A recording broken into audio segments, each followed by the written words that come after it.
My family invited me to what they called a family dinner. Everything seemed normal at first, the table was set, everyone was smiling, and my mother looked happier than ever. Then, just before we ate, she handed me a folder and said, "It's just a routine paper, don't worry too much, just sign it so we can begin." My sister smirked, and something inside me told me to read it first, a property transfer for my home, already filled out with my sister's name.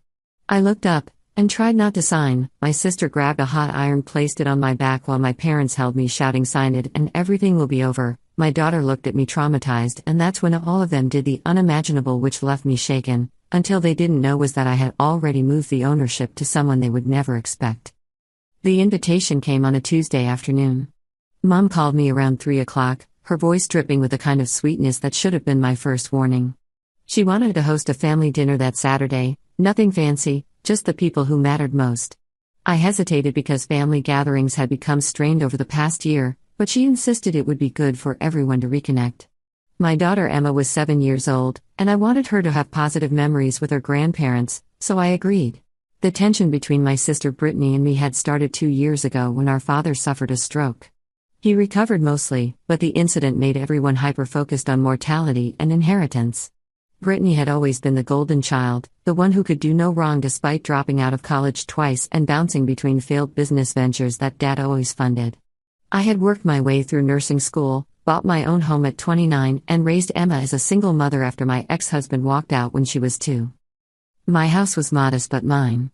3 bedrooms, a small backyard where Emma played, and a mortgage I had nearly paid off through double payments and every spare dollar I could scrape together. That house represented everything I had built from nothing, every night shift at the hospital, every sacrifice I made so Emma could have stability. Saturday arrived with deceptive sunshine. I dressed Emma in her favorite purple dress, the one with butterflies on the collar. She chattered excitedly in the car about seeing Grandma and Grandpa, asking if Aunt Brittany would be there too. I told her yes, forcing brightness into my voice that I didn't feel in my chest. The moment I pulled into my parents' driveway, something felt wrong. Brittany's car was there, along with Uncle Mike's truck. He was Dad's younger brother, someone who only showed up when there was money involved or a favor to collect. The front door was already open, and I could hear voices inside, too cheerful, too performed. Mom met us at the entrance wearing a coral dress I'd never seen before. She swooped down to hug Emma, then gave me a quick embrace that felt rehearsed. The dining room table was set with a good china, the plates with gold trim that only came out for Thanksgiving and Christmas. Everyone was already seated. Dad at the head of the table, Brittany to his right looking smug in a designer outfit she definitely couldn't afford, Uncle Mike beside her checking his phone, and even Aunt Carol was there, someone I hadn't seen since my wedding 8 years ago. Something was very wrong. This wasn't a casual family dinner. This was an ambush. Emma ran to her grandfather, and he lifted her onto his lap with genuine affection. That was the only real moment in the room. Everything else felt staged, like actors waiting for their cues. Mom gestured for me to sit in the empty chair directly across from Brittany, and I lowered myself slowly, every instinct screaming to grab Emma and leave. "We're so glad you could make it, sweetheart," Mom said, her smile too wide. "We wanted to discuss some family matters, but first, let's get comfortable." The conversation that followed was painful small talk. How was work? Was Emma doing well in school? Had I been keeping up with the house? Each question felt loaded, like they were checking boxes on a list. I answered carefully, watching Brittany's expression shift between boredom and anticipation. Finally, as Mom brought out a roast that smelled delicious but that I knew I wouldn't be able to eat, she paused behind my chair. Her hand rested on my shoulder, and I felt her fingers squeeze just a little too tightly.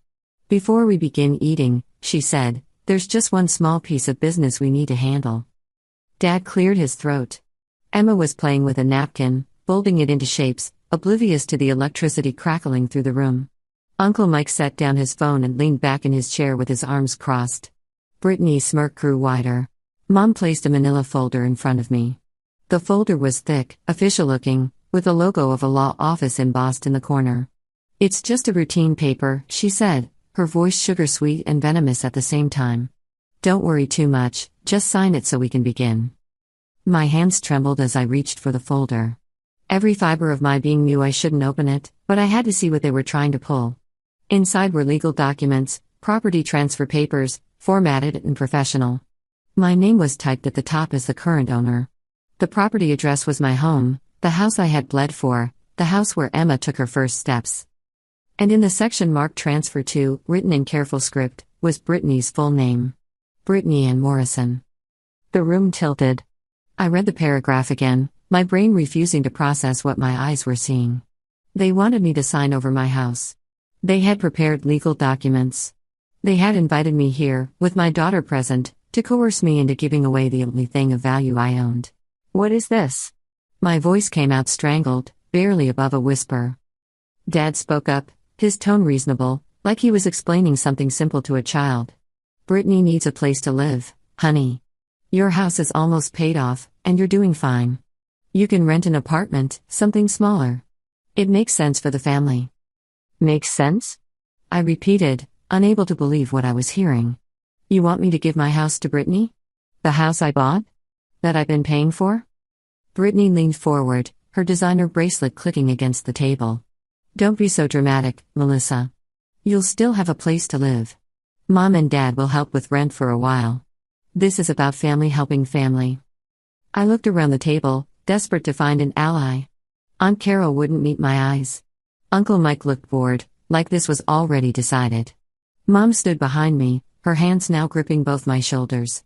Emma had stopped playing with a napkin and was watching me with confused, worried eyes. I'm not signing this, I said, pushing the folder away. This is insane. You can't seriously expect me to just hand over my home.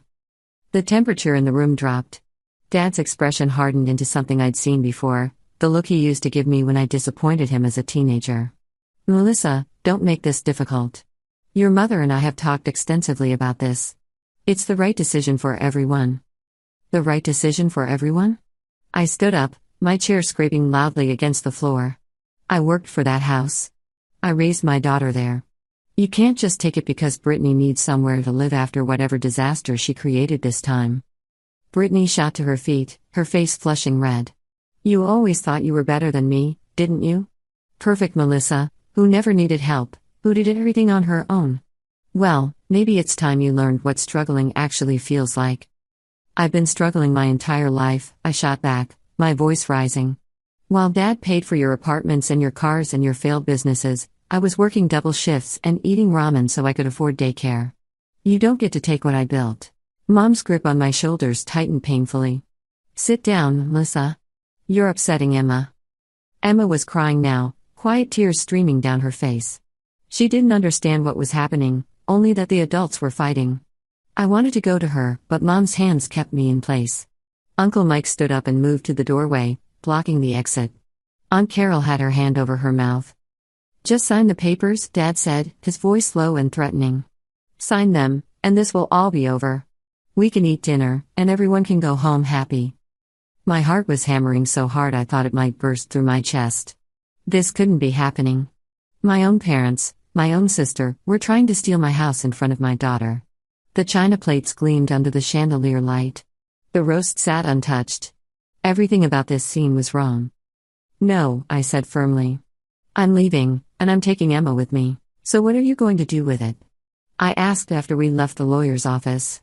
Sell it? Keep it as a rental? Emma looked at me like I was crazy. I'm going to keep it as our house, she said firmly. You live there. Where else would you go? I could get an apartment, I suggested. You might want your own place, or you might want to sell it while the market's good. Mom, Emma said, stopping on the sidewalk and turning to face me. That house is ours. It's where I grew up. It's where you protected me. It's where we built a real family after the fake one fell apart. I'm not selling it, and I'm not kicking you out.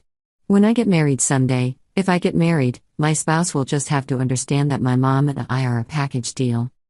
I was crying again, the way I seemed to do every time Emma reminded me that we had made it, that we were okay, that the people who tried to break us had failed. Plus, Emma added, grinning through her own tears, it's technically my house, remember? I'm the one who gets to decide who lives there. And I decide you're staying? We walked back to the car, mother and daughter, owners of a house that meant everything because of what it represented. Not just property or equity or investment, but survival and stubbornness and the refusal to let cruel people win. I still have the scar on my back. It's faded to almost nothing now, visible only if you know where to look. Sometimes I catch Emma staring at it when I'm changing clothes or reaching for something on a high shelf. She never asks about it anymore. She doesn't need to. We both know what it means. It means that some families will hurt you for their own gain. It means that sometimes the people who should protect you are the ones you need protection from. It means that loving someone doesn't obligate you to accept abuse. It means that sometimes the bravest thing you can do is walk away. But more than that, it means we survived. Emma and me, in our house that nobody could take, building a life that nobody could destroy. The scar is a reminder not of what they did to me, but of what they failed to do. They failed to break me. They failed to steal my home. They failed to damage my daughter beyond repair. They failed, and we won. And every night when I lock the doors of the house that belongs to my daughter, the house we fought to keep, I remember that winning sometimes looks like simply refusing to surrender. Sometimes victory is just survival with your dignity intact. Sometimes the best revenge is living well despite every attempt to make you fall. The house stands solid on its foundation, mortgage-free, legally protected, ours in every way that matters. And no family dinner, no matter how carefully planned or viciously executed, could ever change that. Not then, not now, not ever. She nodded slowly. Your mother asks about you sometimes? Emma too. I hope she feels the absence, I said. I hope it hurts. But not enough to make me let her back in. Some bridges should stay burned. Aunt Carol flinched but didn't argue.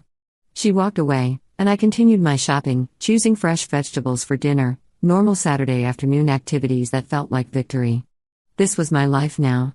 Mundane, peaceful, mine. The legal practice of nursing had taught me a lot about wounds. Physical wounds healed predictably. You cleaned them, dressed them, protected them from infection, and the body did its work. Emotional wounds were messier, slower, more prone to reopening when you least expected it. The burn on my back healed. The wound to my sense of family took longer. There were hard days when Emma asked why she didn't have grandparents like the other kids. There were moments when I second-guessed myself, wondered if I should have tried harder to maintain some kind of relationship, questioned whether cutting them off completely was too extreme. But then I would remember Emma's face that night, the terror in her eyes, the way she had screamed for me. And I knew I had made the right choice. Protecting my daughter from people who would traumatize her for financial gain wasn't extreme. It was basic parenting. The property trust remained untouchable. My lawyer checked periodically, making sure no one had attempted any legal challenges. Brittany tried once more, 2 years after the dinner, claiming undue influence and mental incompetence on my part when I established the trust. The judge reviewed the dates, the documentation from my lawyer, the psychiatric evaluation I'd undergone as part of the restraining order process, and dismissed her claim with prejudice. She was warned that any further frivolous lawsuits would result in sanctions. That was the last I heard of legal action. The silence that followed was its own kind of peace. Emma grew taller, started middle school, developed interests in art and soccer. She made friends easily, was well liked by her teachers, showed no signs of the trauma I had feared would define her. Her therapist attributed this resilience to the swift action I had taken, removing her from the toxic environment immediately and refusing to allow her abusers back into her life. Children can heal from almost anything, the therapist told me during one of our family sessions, as long as they feel safe afterward. You gave her that safety. On Emma's 13th birthday, we had a small party with her friends from school. Watching her blow out the candles on a homemade cake, surrounded by laughter and affection, I felt a surge of pride so strong it nearly knocked me over. This was what family should look like. This was what love actually meant. Not obligation or manipulation or coercion, but genuine care and support freely given. That night, after her friends had gone home and the house was quiet, Emma came into my room. She did this less often now, growing more independent, but occasionally she still sought out the comfort of sitting on my bed while we talked about nothing and everything. "Mom," she said, picking at the comforter, "I need to tell you something." My heart clenched, the way it always did when she started a conversation like this. "What's wrong, baby?" "Nothing's wrong," she said quickly. "I just wanted you to know that I understand now. What you did. Why you kept the house in my name. Why we don't see Grandma and Grandpa." She was 13. Still a child, but old enough to grasp complexity, to understand that the world wasn't divided into simple good and evil. "What made you think about this?" I asked gently. "We're studying family structures and social studies," she said. "And we had to make a family tree. I started to add Grandma and Grandpa's names, but then I stopped. Because they're not really my family anymore, are they? The question wasn't rhetorical. She genuinely wanted to know how to categorize people who were related by blood but had betrayed every other definition of family. They're your biological family, I said carefully. You share DNA with them. But family is also about who shows up for you, who protects you, who loves you unconditionally. By that definition, no, they're not your family. Not anymore. Emma nodded slowly. That's what I thought. So I made my family tree with just us, and then I added Sarah and Tiffany, she said, naming two of my closest friends from the hospital who had become like aunts to her. And Coach Martinez, because she's been teaching me soccer for 3 years and she came to your birthday dinner last month. That sounds like a perfect family tree, I said, my throat tight with emotion. The thing is, Emma continued, some of the other kids asked where my grandparents were. And I didn't want to lie, but I also didn't want to explain everything. So I just said they lived far away and we didn't see them much.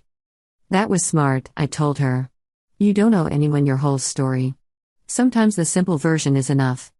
She looked at me seriously, her young face so earnest it hurt. But I wanted to tell you that I remember what happened. Not all the details, because I was little, but I remember being scared. And I remember you protecting me by leaving. And I remember you telling me that our house was mine so nobody could take it. Tears were rolling down my cheeks now. Emma. And I wanted to say thank you, she said. For making sure I was safe. Even when it hurt. Even when it was hard. I pulled her into a hug, and we stayed like that for a long time, mother and daughter, survivors of the same trauma, building something better from the ashes of what came before. The house creaked around us, settling into its foundation, solid and permanent.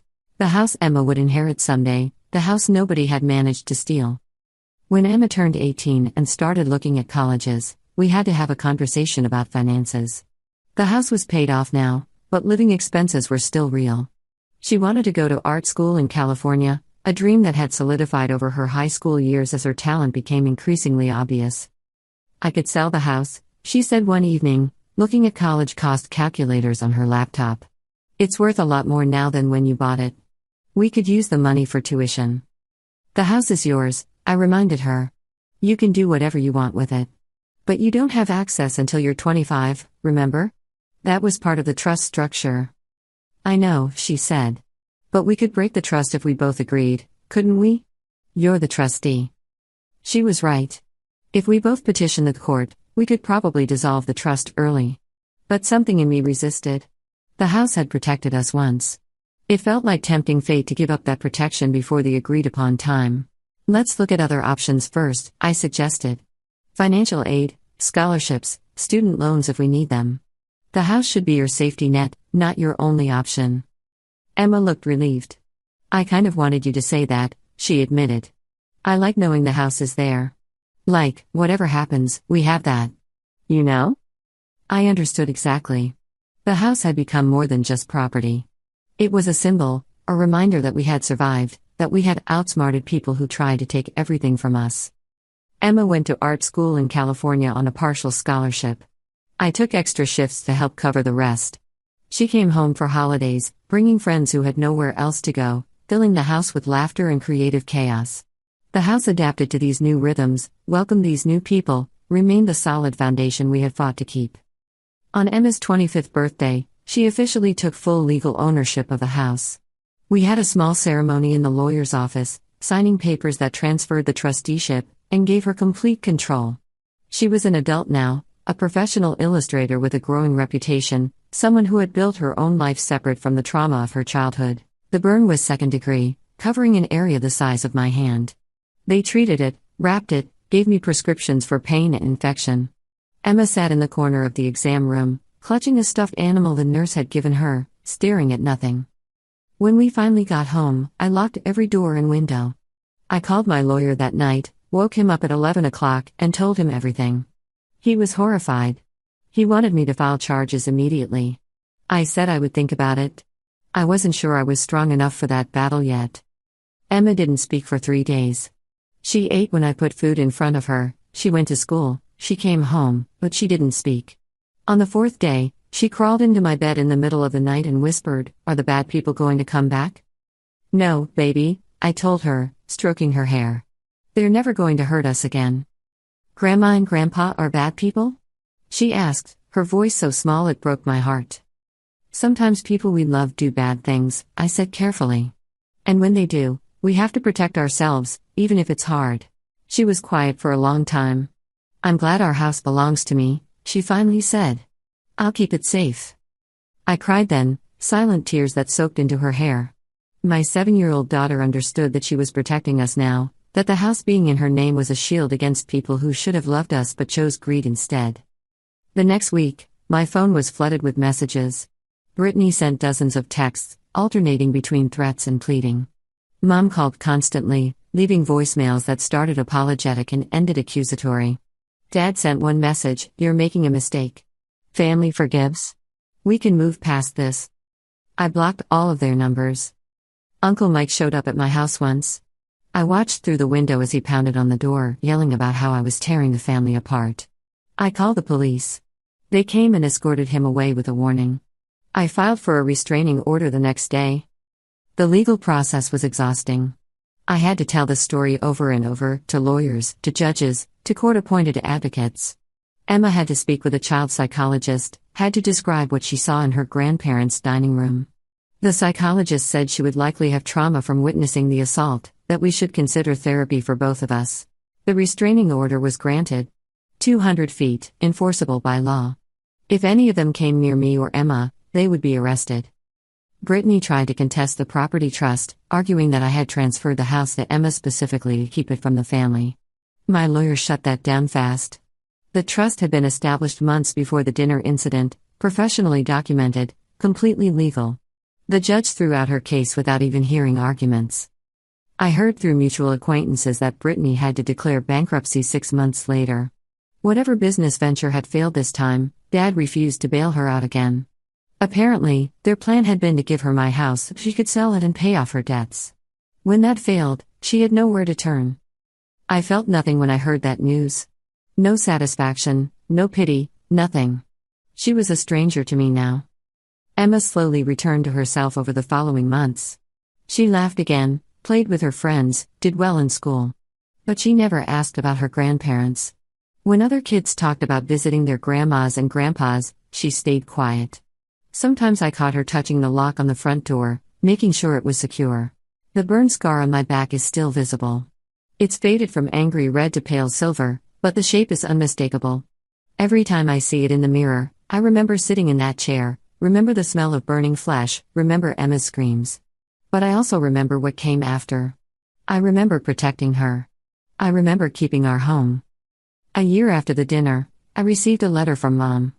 It was handwritten, 3 pages long, mostly justifications.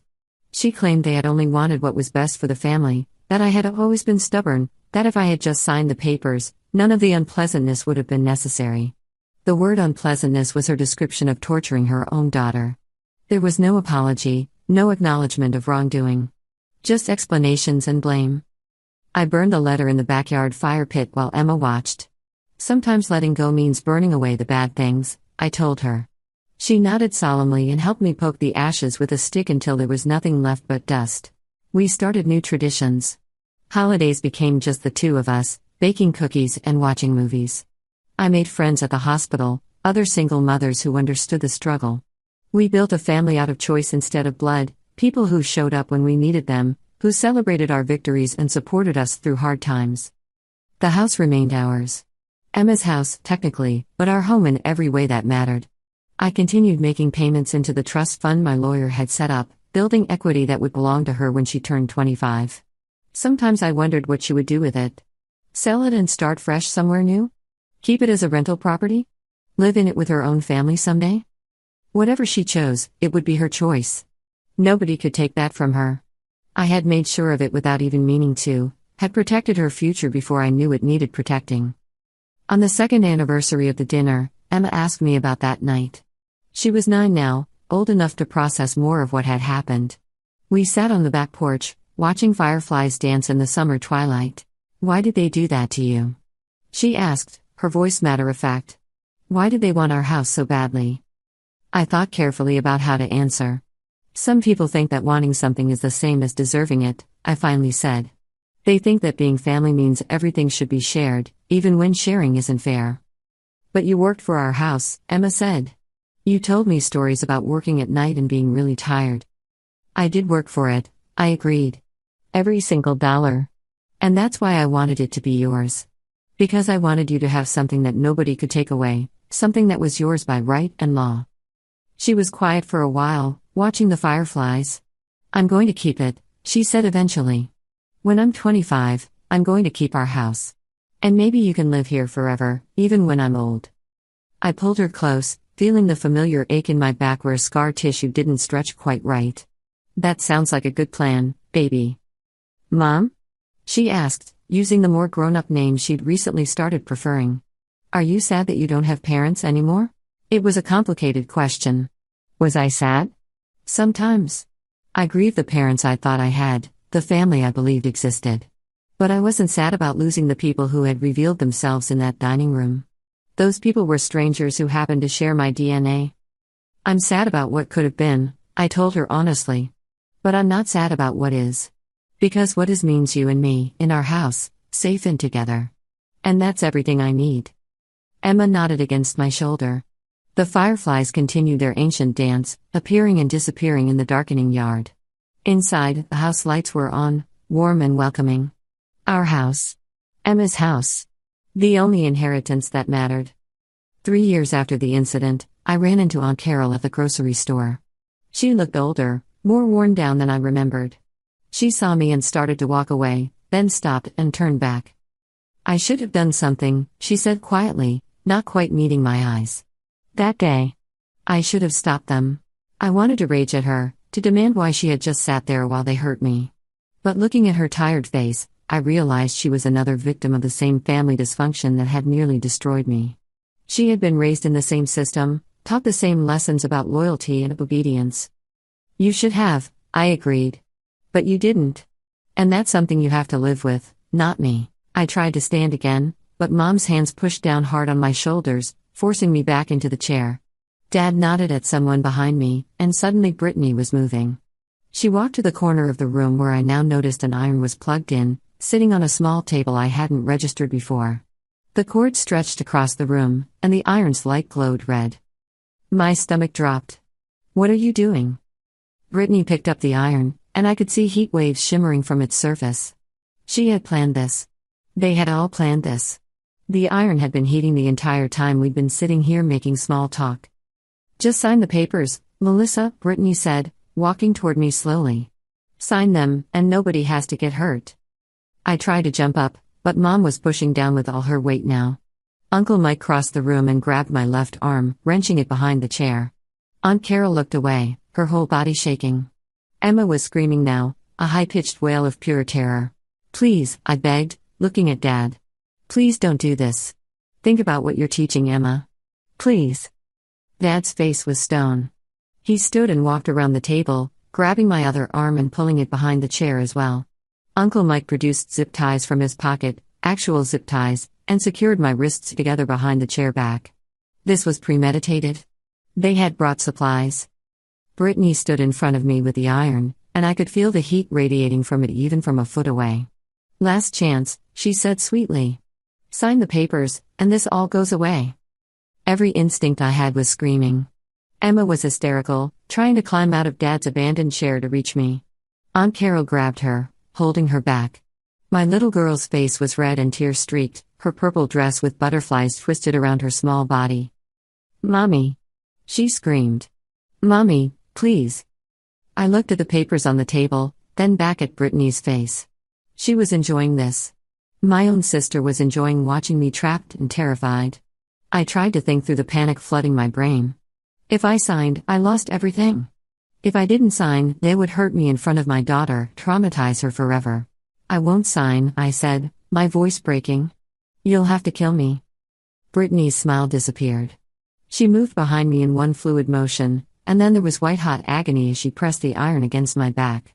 I screamed, the pain unlike anything I had ever experienced, burning through my shirt and into my skin. The smell of burning fabric and flesh filled the room. Emma's screaming reached a fever pitch. Sign it. Mom was yelling in my ear.